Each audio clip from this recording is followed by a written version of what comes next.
From Hollywood, it's time now for Johnny Dollar. This is Don Taylor down at Tri-State, Johnny. Hello, Don. Happy New Year. Belated, of course. Same to you, Johnny. Listen, would you like to come over to my office and meet a pretty girl? Sure. Is she interesting? Very. As a matter of fact, she just told me the most interesting thing I've ever heard. Oh, what's that? She just told me that she was dead.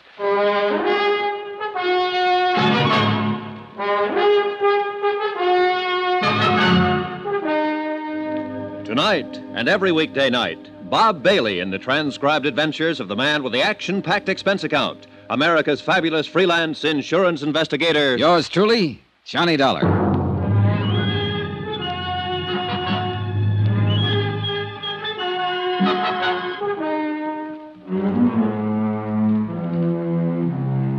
Expense account submitted by Special Investigator Johnny Dollar to Tri-State Insurance Underwriters, International Building, Hartford, Connecticut. The following is an accounting of expenditures during my investigation of the McClain Matter. Expense account item $1, cab fare to the International Building in Don Taylor's office. He was sitting behind his desk when I walked in, talking to a tall, dark-haired girl in her late 20s who was standing casually looking out the window at the street below. She was pretty, she was quiet, and she was well-dressed. Hello, Johnny. Thanks for coming right over. I'd like to have you meet Mrs. McClain. How do you do? Hello. Sit down, Johnny. Make yourself comfortable. Take my desk. Well, where are you going? I'm going to let Mrs. McClain talk to you alone. She has a most unusual story. Yeah, something about being dead, isn't that what you said? Yes, something about being dead. Mrs. McClain, Mr. Dollar will be handling this matter for Tri-State. I wish you'd tell him exactly what you've just told me. Ring the buzzer when you're through, Johnny. Oh, sure. Would you like to sit down? He thinks I'm crazy. That's what he thinks. Well, isn't it? Well, I doubt that. Well, sit down. Let's talk it over. Of course he does. It's the first I've told it to anybody. It's fantastic. What'd he say your name was? Johnny Dollar. Dollar. What do you do? I'm an insurance investigator. Oh. For him? For anybody who hires me. Here. Try one of these, Mrs. McClain. Thank you. I suppose I'll be put in jail, don't you? Look, Mrs. McClain, why don't you try to tell me some of the facts about, about whatever it is. The facts are, I'm legally dead, Mr. Dollar. And my husband collected on my insurance policy. Mm-hmm. When did all this happen? 2 years ago in Los Angeles.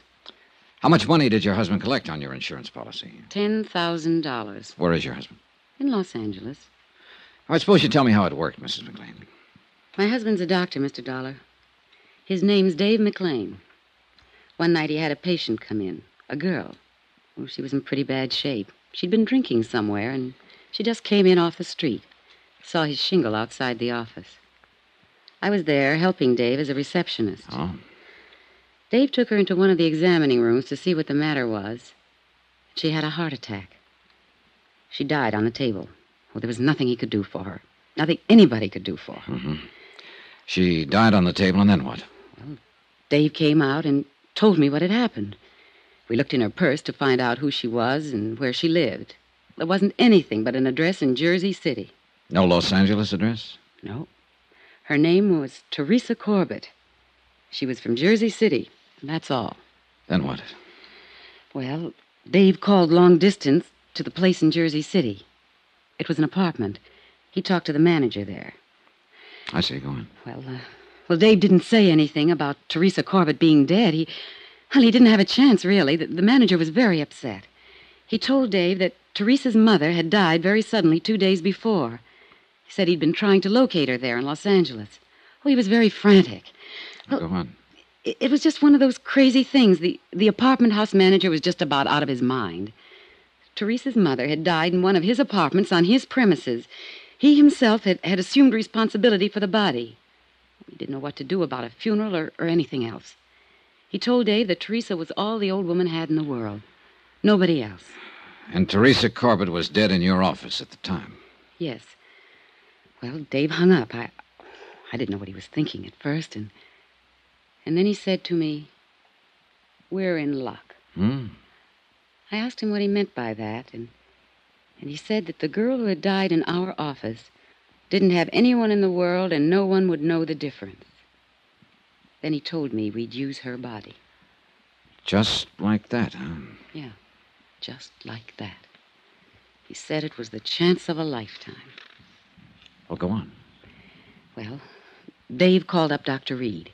He had an office across the hall from Dave. We waited a while, and then I hid when Dr. Reed came in. Dave told him that I had had a heart attack. He took him back in the examining room and showed him the body of Teresa Corbett and told Dr. Reed it was me. Oh, it was awful. What do you mean? Well, I mean, I hid there in the back office and listened to them talk. They tried oxygen on the girl and shots and everything else. But it was too late. Dave knew it was too late. But, well, Dr. Reed signed my death certificate. 2 days later, they buried Teresa Corbett under my name. And then what did you do? Well, I took a hotel room that first night, and then I went down to Palm Springs. Dave said he'd meet me there. Oh, wait a minute. Dr. Reed had the office across from your husband's? Yes. Well, didn't this Dr. Reed know you? Hadn't he seen you around? You said you were acting as a receptionist for your husband. I'd never met Dr. Reed. He was just new. Okay. So you went to Palm Springs? Yes. After the funeral, Dave came down, and he said I'd have to disappear for a while, to give him the time to collect the insurance money and straighten out some things. He collected the money? Yes. Yes, he did. All of it. Then what happened? I came to New York to live. Dave was going to close his practice in Los Angeles and come to New York, and we'd be together again. He never met me in New York. Do you know why he never met you in New York? No. Did he write to you? Yes, for a while. For about 3 months after I left. He wrote me once or twice a week and said that he'd be in New York any day. And then he stopped writing. Do you have any of those letters? No. No, I'm sorry, I don't. Do you know why he stopped writing to you? No. I have no way of finding out. I couldn't call anyone in Los Angeles and ask them to look into it for me, could I? Tell me, what is it you feel now, Mrs. McClain? What? Well, just what is it you want us to do? Well, I don't know. What do you do in a case like this? I've never had a case like this. Why did you come to us? Well, I've had this thing on my mind almost 2 years. It was wrong to begin with. It's wrong now. I suppose it's because this insurance company was wronged mostly. My husband and I cheated them out of $10,000. At least my husband did. What about this Dr. Reed? Well, he didn't have anything to do with it. I mean, he just signed the death certificate, but he didn't know the You difference. sure about that? Quite sure about that. I don't want to get anyone into trouble. I mean anyone. Including Dr. Reed. Yes. Well, I know how fantastic all of this must sound, but it's the truth. Do you think I'm crazy? You don't look crazy to me. What's the saying? What's that? Oh, something about how you can leave home, but eventually you have to come back to count the spoons. I guess that's what I'm doing now, telling you all this. Mm-hmm. It's good to tell it to someone after all this time. Did you get any of the insurance money, Mrs. McClain? Not a dime. Were you supposed to? Oh, I suppose so, yes. If Dave had met me. Would you say the whole thing was his idea? Yes. Yes, I would. I didn't know what he had in mind that night after he hung up the phone. You've been living in New York for the last couple of years since it happened, is that right? Yes. 2257th Street. Apartment 23. What have you been doing? How do you live? I've been working. I took a job in a medical lab. Under your own name? No. I used the name of Patricia Kennedy. Is there any way you can prove you're actually Doris McClain? I could in Los Angeles. How? Well, people there know me. Friends I've had all my life. Were you ever fingerprinted there? No, I don't think so. During the war, did you work in a defense plant, maybe? No. How about a California driver's license? I don't drive, no. Would you be willing to furnish me with a list of names of people who might be able to identify you? People in Los Angeles? Yeah, sure, anywhere. Well, yes, I would, if it's necessary. It's necessary. Don't you believe me? All of this has to be checked, Mrs. McClain. Now, what was the reason for trying to cheat the insurance company? Oh, Dave was badly in debt. He needed so many things. It seemed a good way to get them without too much trouble. You mean burying a girl named Teresa Corbett under your name? Yes. A girl without any family anywhere, with a mother who died 2 days before. Yes. Very few people in this world are without somebody, somewhere, Mrs. McClain. Teresa Corbett didn't have anybody, Mr. Dollar. I know that. Do you know any more about her than what the apartment house manager said on the telephone to your husband? No. Do you remember the name of the apartment house manager in Jersey City? No. The address? No. Is there anything else you'd like to tell me about all this? Well, I can't think of anything. No. Before I ask Mr. Taylor to come back in here, I want to ask you again, why did you come to the insurance company? What? Why did you come here to Hartford to the insurance company? You asked me that once, and I told you. The insurance company were the people that were wrong. Now, look, obviously, you've been living and working in New York and getting along. No one knows anything about this. There was no need for anyone to know anything about it. No need for us to know about it. Now, you'll pardon me, but you don't seem like the type of person who wakes up one morning with a big pain in the conscience. Not at all.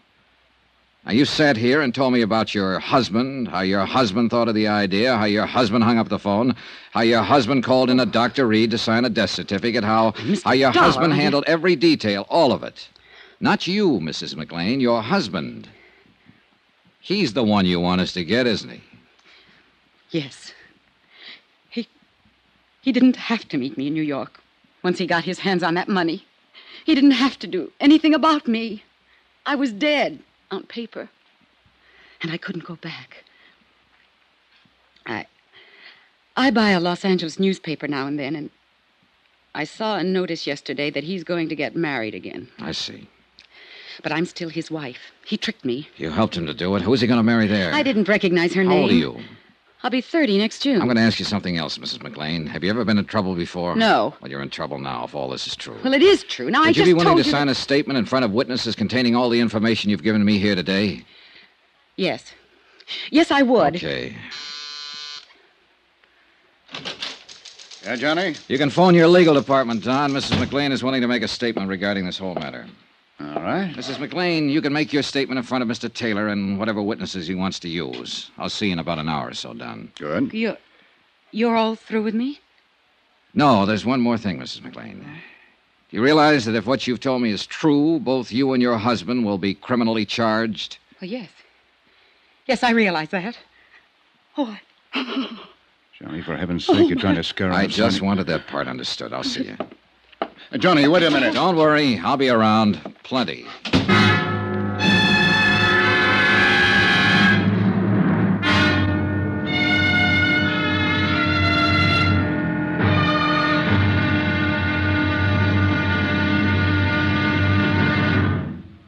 Now, here's our star to tell you about tomorrow's intriguing episode of this week's story. Tomorrow, some well-thought-out lies, well, believe it or not, they come true. Join us, won't you?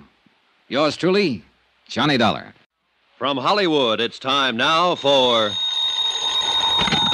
Johnny Dollar. Don Taylor, what do we do about Doris McClain?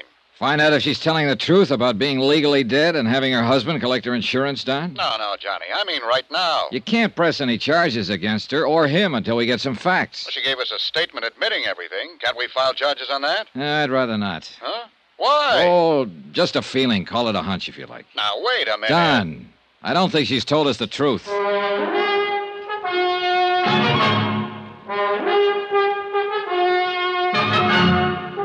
Tonight and every weekday night, Bob Bailey in the transcribed adventures of the man with the action-packed expense account, America's fabulous freelance insurance investigator. Yours truly, Johnny Dollar.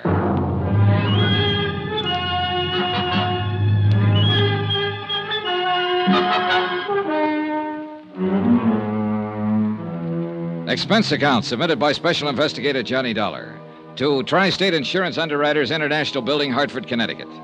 The following is an accounting of expenditures during my investigation of the McClain Matter. A dead girl who was very much alive.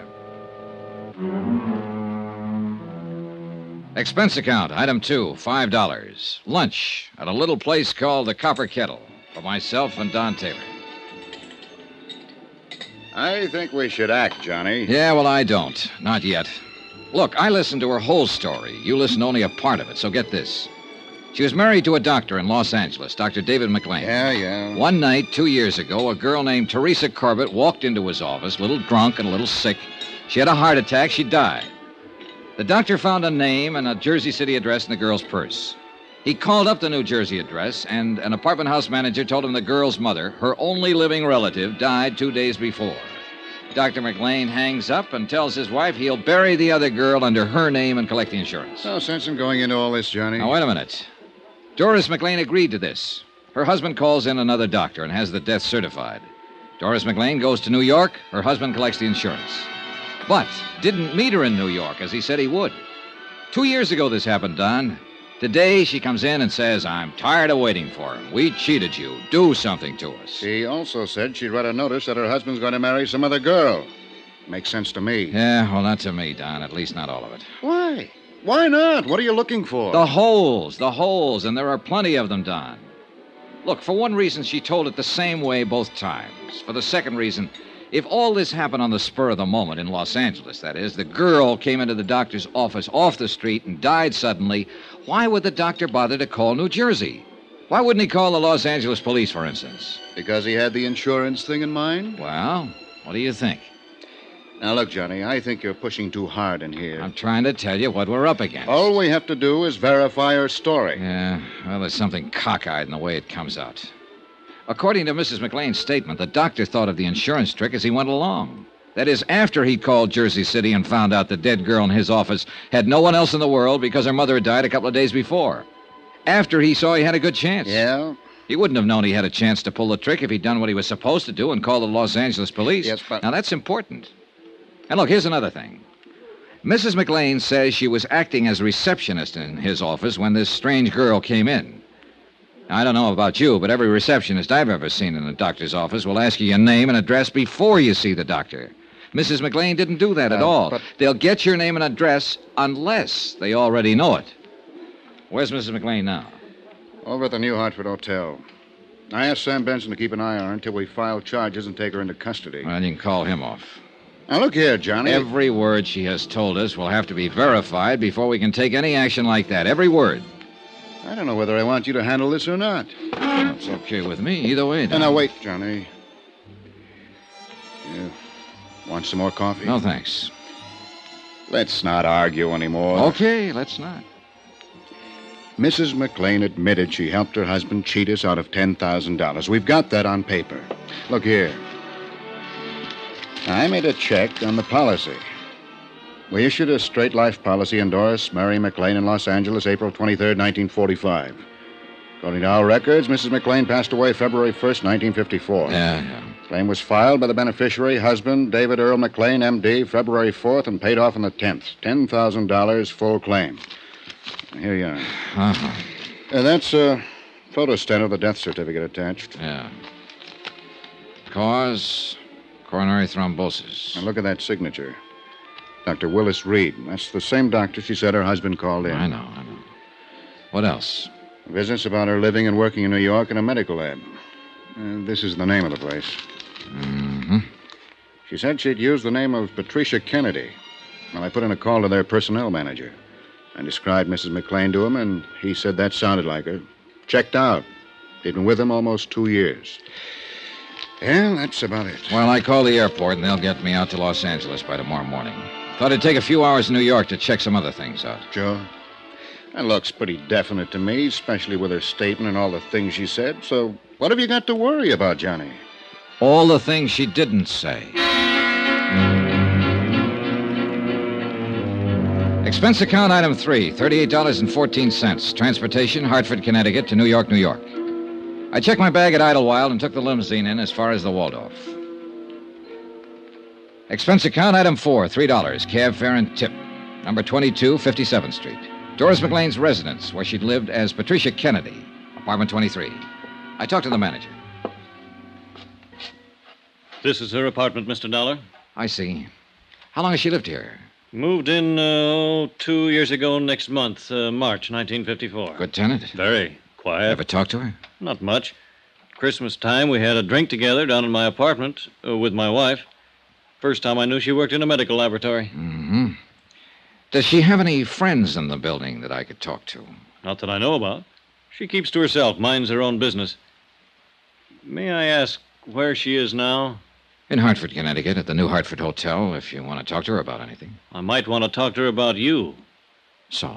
You knock on my door and say you're an insurance investigator and you want to look at her apartment. I saw your credentials and all that, but I don't know about you now. She asked me to investigate a matter. This is part of the investigation. Well, if you feel any better, why don't you telephone her long distance? Tell her I'm here. I'll pay the charges. Oh, that's okay. Do you mind if I look around? I'll have to stay with you, Mr. Dollar.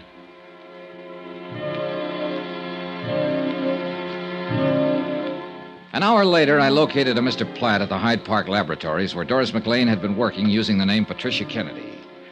His answers concerning her conduct, habits, and attitude were identical with those of the apartment house manager.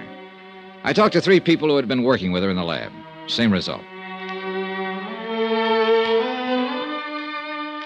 Expense account item 5, $2.25. Long-distance phone call to Don Taylor in Hartford. Yeah? What'd you find out, Johnny? All clear here. Her story checks out about living in New York. I talked to the coroner's office in Jersey City. Oh? According to their records, a Constance May Corbett, age 61, died there January 27th, 1954. Body unclaimed. County buried her. Coroner's office unable to locate the next of kin, a daughter, Teresa Mary Corbett, believed living in Los Angeles. Well? Well, what do you want me to say? Coincidence or not, this part of it all checks out. Yeah, I'll admit that. Thank you. You're welcome.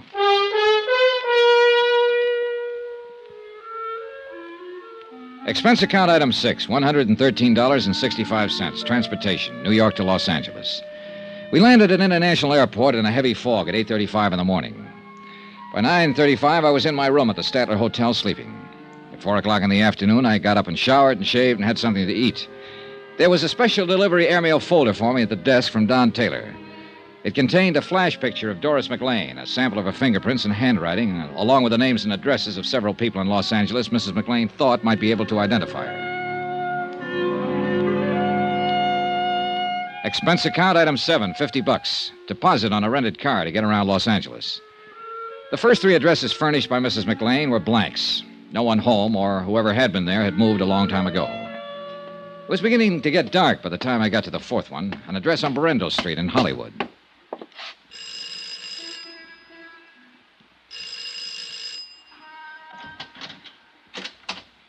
Hello? Hello, I'm looking for Pauline Henderson. What do you want? I want to talk to her for a minute. My name's Johnny Dollar. Well, I'm Pauline Henderson. Oh, may I come in? What's your business? I'm an insurance investigator. Well, I don't have any insurance and I don't want any. Well, it's about a case. Wait a minute, I'll put on a roll. Yeah, sure. Hope you aren't going to try to talk me into buying an annuity or something like that. No, nothing like that, Miss Henderson. Oh, all right. Johnny Dollar, huh? Yeah, that's right.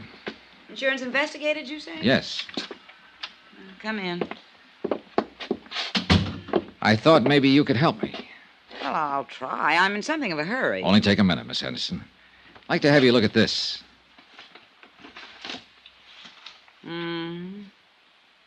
Have you ever seen the woman in that picture before, Miss Henderson? She looks terribly familiar. Is the light all right? Yeah, I can see it. My lord, yes, I know her. Who is she? Well, that was Doris McClain. You're positive? Yeah, she was married to Dave McClain. He's a doctor here in Los Angeles. She died a year or so ago, very suddenly. Yes, so I understand. How well did you know Mrs. McClain, Miss Henderson? Oh, we were friends. I mean, we worked together in a medical lab here before she married Dave. How long did you know her? 5 or 6 years. What is all this? Just wanted to make sure this was Mrs. McClain. Pictures of her, all right. Yes.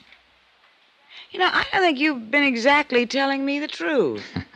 Well, I just had your name on a list, Miss Henderson. I was told that you might be able to recognize a picture of Doris McClain if you saw one. Who told you that? I'd rather not say. My, so mysterious. Well, I don't mean to be. You look nice enough. Is that all you want to know? Yes. Well, one more thing. When did you hear about Mrs. McClain's death? The day after it happened. I read about it in the paper. It was quite a shock. Doris was always so healthy. How did Dr. McClain take it? What? How did her husband take her death? Looking at a picture and saying yes or no is one thing. I wish you'd tell me what this is all about. Let's say I wanted to make sure this was Doris McClain, and I wanted to make sure she died 2 years ago. If I'm any authority, you can be sure of it. How about the other part? Dave McClain? Yeah. He got over it, I suppose. Don't you know? Well, I haven't seen him since the funeral. What's your name again? Johnny Dollar. Where do you live? Hartford, Connecticut. I'm at the Statler Hotel here right now. Why? It just occurred to me. If you wanted someone to look at the picture and identify it, you'd go to Dave McClain and ask him.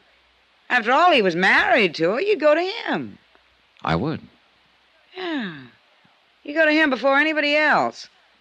I think I'll call him and tell him about you. What do you think of that? That's all right with me, Miss Henderson. Expense account item 8, $3.15. Long distance phone call, Los Angeles to Hartford. Don Taylor. Hi, Johnny Dollar. Doris McClain still at the New Hartford Hotel? Yeah, why? Better call your private eye pal, Sam Benson, and tell him to keep an eye on her 24 hours a day. Huh? What are you talking about? The cat's getting out of the bag here. What? I could be wrong, Don.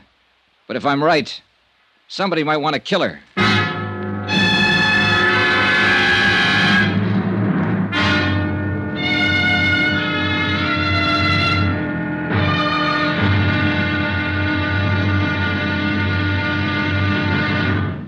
Now, here's our star to tell you about tomorrow's intriguing episode of this week's story. Tomorrow, a bit of information about a girl who had a date to die. That's right. Join us, won't you? Yours truly, Johnny Dollar. From Hollywood, it's time now for... Johnny Dollar. This is the desk, Mr. Dollar. Your number's ringing now. Good.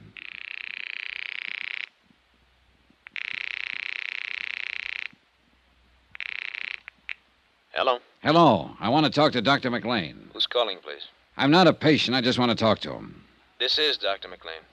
I'm Johnny Dollar. I'm from Hartford, Connecticut. I want to see you. What about? About life and death, Doctor. You must be drunk, whoever you are. Do I come to your office or do I meet you? You come to my office, I'll call the police. Get busy then. I'm on my way.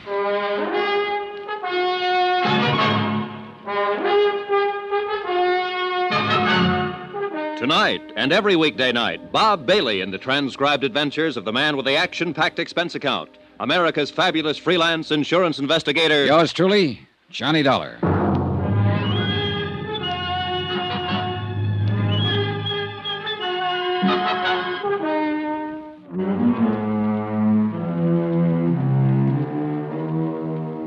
Expense account submitted by Special Investigator Johnny Dollar to Tri-State Insurance Underwriters International Building, Hartford, Connecticut. The following is an accounting of expenditures during my investigation of the McClain Matter. Expense account item 10, $4, gasoline for my rented car.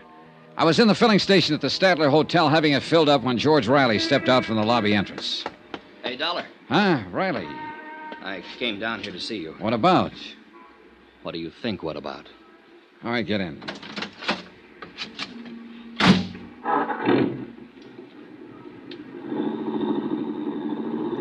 I got to thinking after you left me today about my girl, Terry. And you know what happened? No. The police came to see me. They told me practically the same thing you did. They said they were getting up a court order to exhume the body. Her body, they don't know for sure yet. They'll have a job making the identification. My girl, Dollar. Yeah, you mentioned that. We both know it'll be her, don't we? Sure we do. They have to go through with all this legal stuff, huh? This has to be right.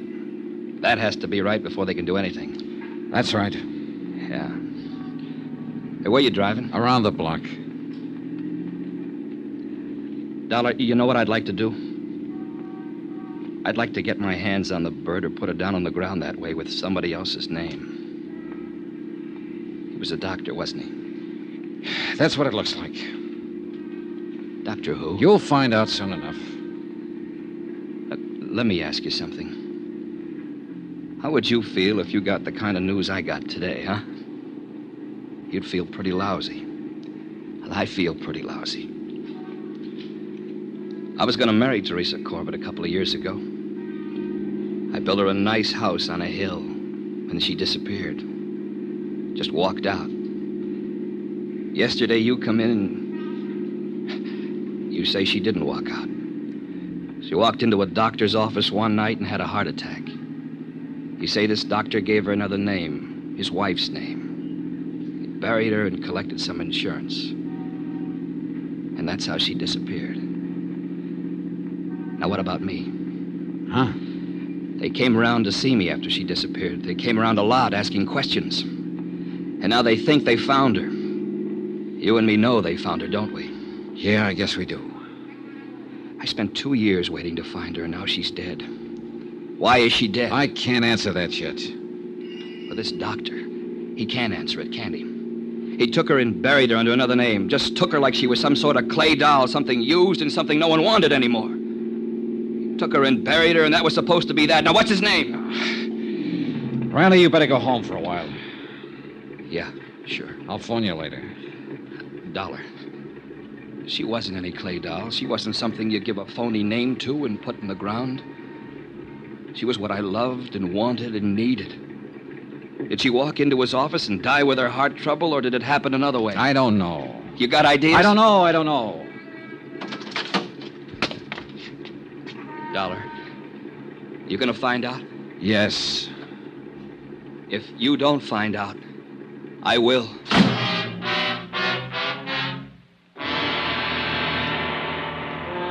I stayed right there and watched George Riley lurch across the street and hail a cab. Then I turned back and found the freeway, rode it out to Sunset and all the way to the Pacific Palisades in the office of David E. McClain, M.D. Come in, Mr. Dollar. Sit down. He was a tall, broad-shouldered man in his early 30s. I shook hands with him and sat down. Well, that was a pretty startling telephone call, Mr. Dollar. I confess I was intrigued by it. You said you'd call the police. Well, I didn't. I don't know why I said that, really. But tell me, what is on your mind? I'm an insurance investigator, Doctor. Or didn't a woman named Pauline Henderson call you and tell you I was in town?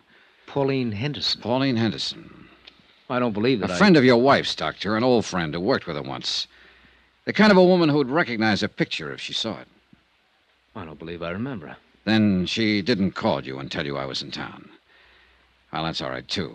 She said she might do that, though. Don't you want to know why, Doctor? Well, I suppose so. Yes. Why? Because I went over to see this Pauline Henderson the night I got in. She was one on a list of names of people who might know your wife on sight. Oh? She got kind of upset about my going there and asking her questions. I don't blame her. I'm a stranger to her. She finally said she'd tell you about it. I said, go ahead and tell you. And so? You just don't have any questions about anything, do you? I'm completely baffled by this whole thing. What's your point? Don't you really know why I'm here, Dr. McClain? I haven't the least idea, but I can tell you we're wasting a lot of time. This is a nice office, Doctor. How long have you been here? A year or so? Why? Starting out, it costs quite a bit of money for equipment like this. Rental in a building like this, doesn't it? I don't think that's any concern of yours, Mr. Dollar. I do wish that you'd say what you have to say or do what you have to do and get it over with. I don't know whether you're so anxious at that. Try me. I've been pretty patient with you. You come here and talk about a lot of vague things that I have no connection with at all. You make a strange phone call. You appear as though you're trying to intimidate me. You mention an old friend of my wife's. Pauline Henderson. Yes. What has she got to do with it? Nothing, really, except possibly as a witness. Oh? Witness to what? To an identification. She said she might call you. She was worried about an investigation I'm handling. What investigation is that? I understand you once treated a patient named Teresa Corbett. Teresa Corbett? Last treatment 2 years ago, February 1954. I had offices over in Hollywood in 1954. Are you quite sure that you have the right doctor? I am. Well, I don't remember a patient by that name. What did I treat her for? A heart condition. Oh? Well, we'll soon find out. Corbett, eh? Teresa Corbett. When was this now? February 1954. Well, I don't have anyone by that name in my files, Mr. Dollar, but it must be important if you came all the way to Hartford to ask about it. It's pretty important. Well, she might have come in for some little thing, and in that case, I wouldn't necessarily have a history on her. I understand she came to see you quite a few times. Could it have been another Dr. McClain? It was you. Well, that's funny. Oh, now, wait a minute. 2 years ago. My wife was my receptionist then. She wasn't too good at keeping records. Do you suppose I could talk to her and ask her? My wife is dead, Mr. Dollar. Oh. Sorry I can't be of more help. I thought every doctor kept a record of all his patients if they just came in with a nosebleed. Well, now you see that you're wrong. Now that we've gone through all this, let's get down to business. What do you mean by that? I'll come right out and say it, Doctor. You should have kept a file on Teresa Corbett. You should have kept that one above all things. The fact that you don't have one is going to make me believe a lot of things I haven't really believed up until now. What things? What are you talking I'm about? talking to you about your wife, who isn't dead at all. What? 4 days ago, she came to me in Hartford, Connecticut. She said that Teresa Corbett died in your office one night and that you identified the body as your wife's. What And did what's you more, you collected $10,000 worth of life insurance on her. Here's a picture of the woman who gave me that statement. Is this your wife? Well? All right, I'll tell you. It is your wife, Doris McClain. And she's still very much alive. And the story she told me in Hartford is pretty much the truth. I've never seen the woman in that picture in my life. I ran into one person here in Los Angeles who recognized her right away. I've got a list of 8 more people who'd probably recognize her. I can go to every one of them and get their statements to that effect, but I don't think I need to. I've got a pretty long statement from Doris McClain herself. It tells the whole story. Would you like to read it? No. Then maybe you'd like to make a statement yourself. I have nothing to say, Mr. Dollar. I didn't think you would, Doctor.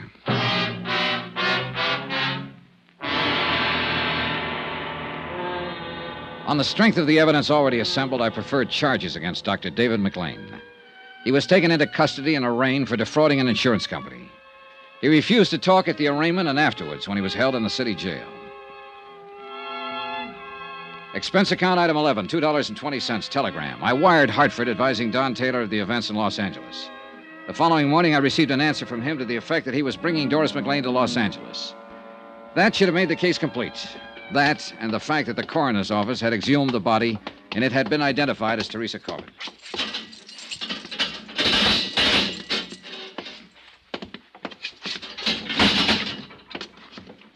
Well, Hello, McClain. what now? Oh, I thought we could talk. We can't, so that's that. We have your wife's statement, how the whole thing worked. The coroner's man identified the body of Teresa Corbett. So? Your wife will be here tomorrow sometime. Her testimony will cinch it. Will it? You know it will. I want a statement from you. Look, we aren't in a courtroom now, McClain, but we will be. It'll be a tough case from top to bottom, but we'll get you, and we'll get you good. A statement from you right now might save you some trouble, save you 2 years in your sentence. Oh, you're here to give me a break. No, I'm here because my job says I'm supposed to be here. I wouldn't want to save you anything, brother. The longer they send you up, the better I'm going to like it.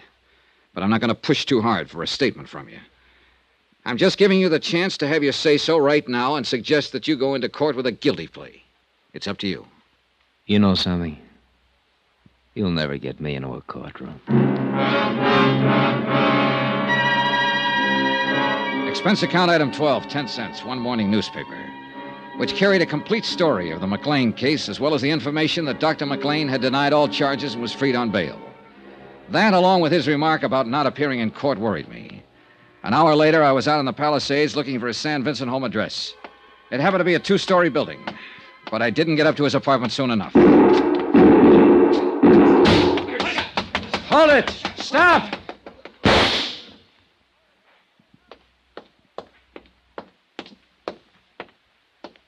Riley. You don't have to worry about your doctor friend anymore. You fool, you crazy fool. The court would have taken care of him. No. I wanted to do it personally. Oh, Riley. For my girl, Johnny. For my girl.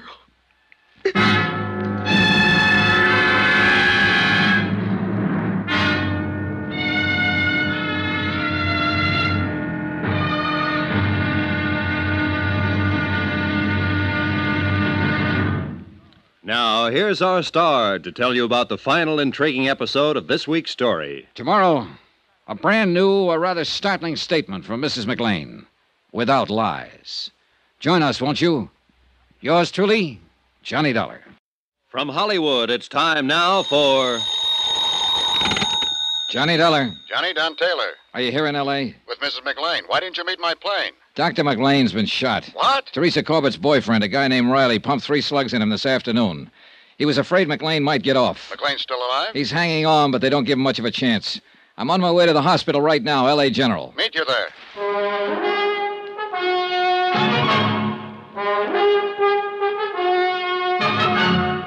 Tonight and every weekday night, Bob Bailey in the transcribed adventures of the man with the action-packed expense account, America's fabulous freelance insurance investigator. Yours truly, Johnny Dollar.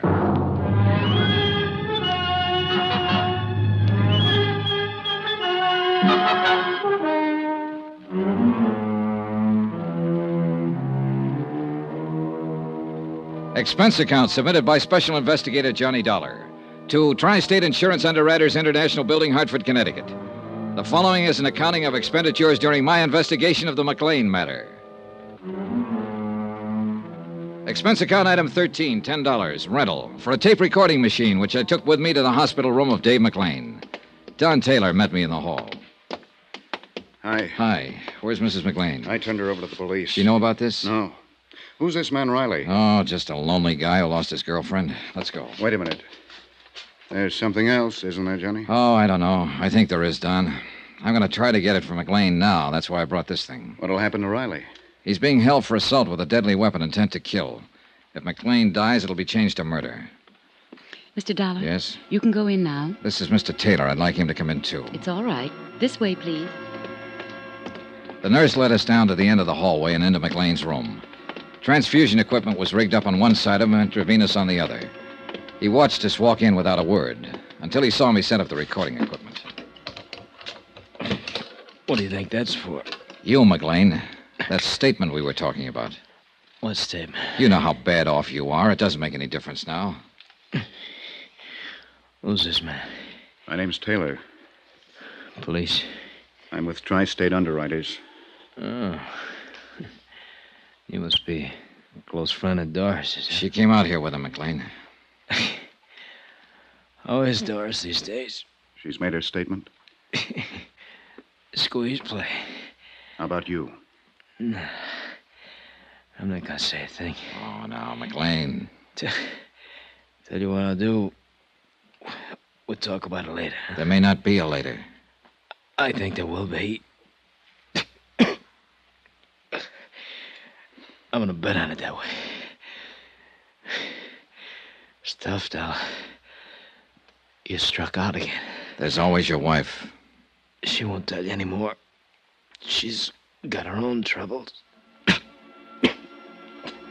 I think you'd better leave now, Mr. Dollar. Yeah.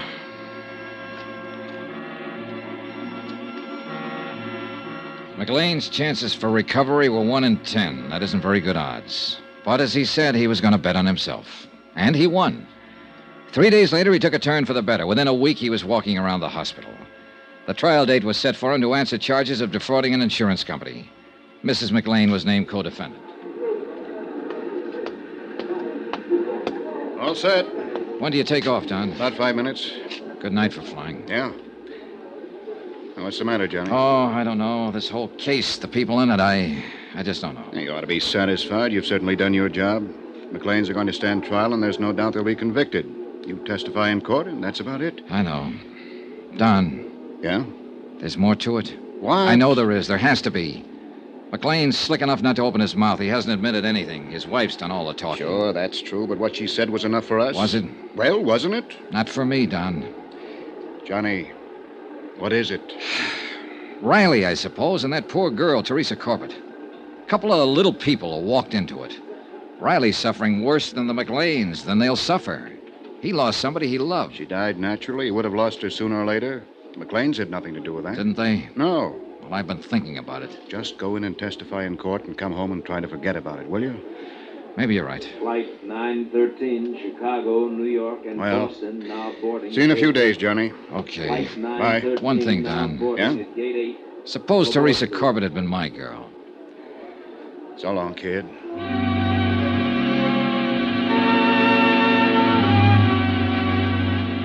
Don Taylor went back to Hartford and left me to wrap up the details and testify in court. The day before the trial, I went over to the county jail to interview Mrs. McClain just once more. Hello. Hello. The uniform isn't too attractive, but they say it's a very healthy life in here. I mean, the regular hours and all. I suppose I should try to get used to it. Yeah. How long will I have to go to prison? Well, that's hard to say exactly, Mrs. McClain. Well, my lawyer said not over 3 years if they convict us. 3 years isn't too long. No. Sit down. Where's my husband? Where's Dave? He was transferred to the county jail today. Is he all right? Seems to be getting along fine. I haven't seen him, you know. You'll see him in court. Oh, I wish it were all over. So do I. But it isn't, is it? Practically. Not at all. Well, what do you mean? So far, we have enough evidence to prove conspiracy against you and your husband, and we'll prosecute to the limit on that. There'll be some other charges against him, the business with the body and so on. Let's not go into that now. But there's something else here I want to get straightened out. This is your statement. Yes. Let me read you this. A girl, whom we later found out to be Teresa Corbett, walked into the office on the night of February 1st, 1954, and complained of feeling ill. She had been drinking. My husband took her into the examining room where she died a few minutes later of a heart condition. Those are your own words on this sworn statement, Mrs. McClain. Yes. Let me go on. I had never seen or heard of Teresa Corbett until that night. I was with my husband when he placed a call to her residence in Jersey City. He spoke with a man there who managed an apartment house and so on. Mrs. McClain, that call was never made. I was in the room when Dave made it. The phone company has no record of it, no bill for it. I mentioned this to you because we are going to mention it at the trial tomorrow. You have my statement. Are you trying to make a liar out of me? The fact remains that call wasn't made. Were you in the examining room when Teresa Corbett died? No, I was in the front office. Isn't it a fact that she was a patient of your husband's before that night? No. I found out, I'll tell you. Teresa Corbett was one of your husband's patients. Why, She came here to live in Los Angeles because of a heart condition she had. He was the doctor she went to see. She just didn't walk in that night and drop dead. If that's true, I didn't know it. That night, you said you were acting as a receptionist in your husband's office. When Teresa Corbett walked in, she must have given you her name when she asked to see the doctor. Well, she didn't. Frankly, I thought she was just a little drunk. She'd been drinking. I could smell it. And you just took her right on back to your husband without asking a name, where she lived, anything about her? Yes. Now, look, Mrs. McClain, a lot of things you've told me and put into this statement are true. They've all been checked and rechecked. That's my job. But some of them just don't make sense. What are you trying to do? You wouldn't have known anything about it if I hadn't come to the insurance company. Maybe that's so. Maybe it would have just gotten by. But you did come to us. And whether you knew it or not, we have to know everything now. Everything, Mrs. McClain. Why do you think we've gone to all the trouble and expense of checking all this? I'll tell you. Because your story was too good to be real.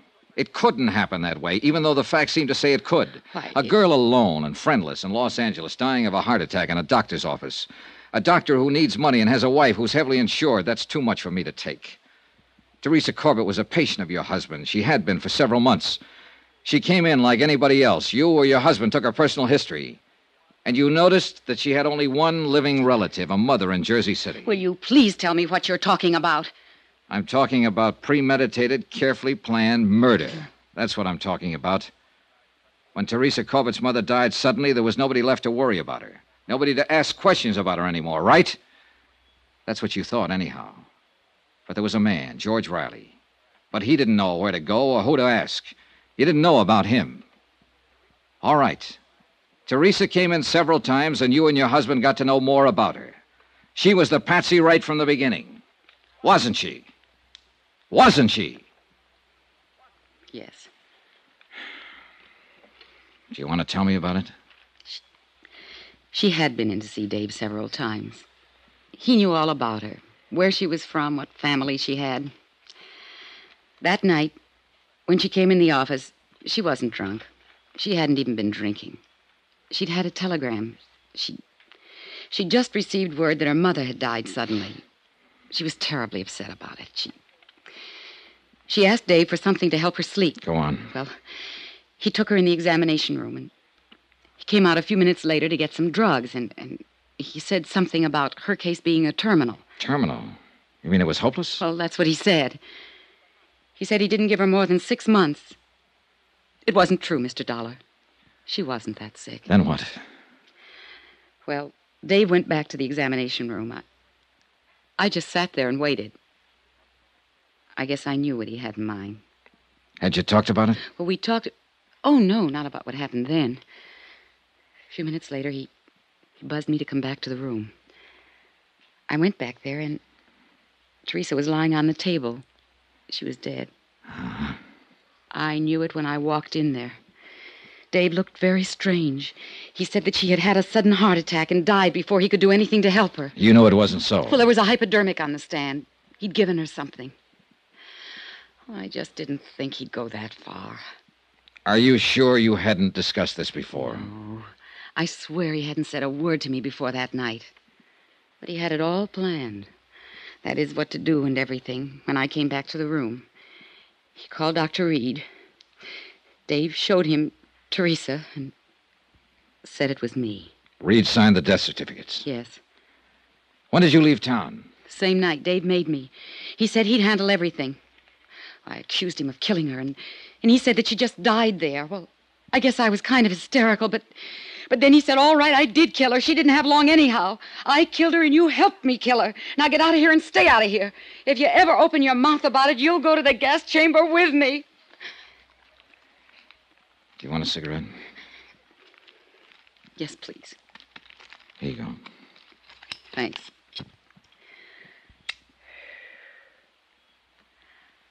I told you that story. I mean about the phone call and all. To get back at him. I never thought that I'd tell you this part, too. Oh, I'm glad I did. I'm glad it's all over.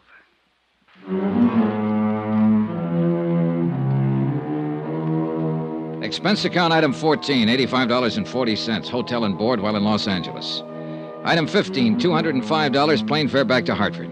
Expense account total, $798.60. Remarks? Murder charges have been filed against the McClains, and they stand trial next month. George Riley received 3 years and a suspended sentence for assault with a deadly weapon. I was wrong about practically everything in this case. All the lies came true, but so did the facts. Yours truly, Johnny Dollar.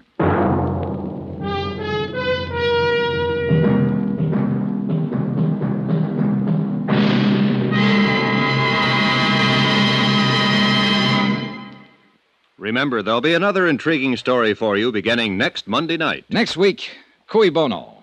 That's Latin for who benefits. And believe me, it isn't the killer in the case. Join us, won't you? Yours truly, Johnny Dollar.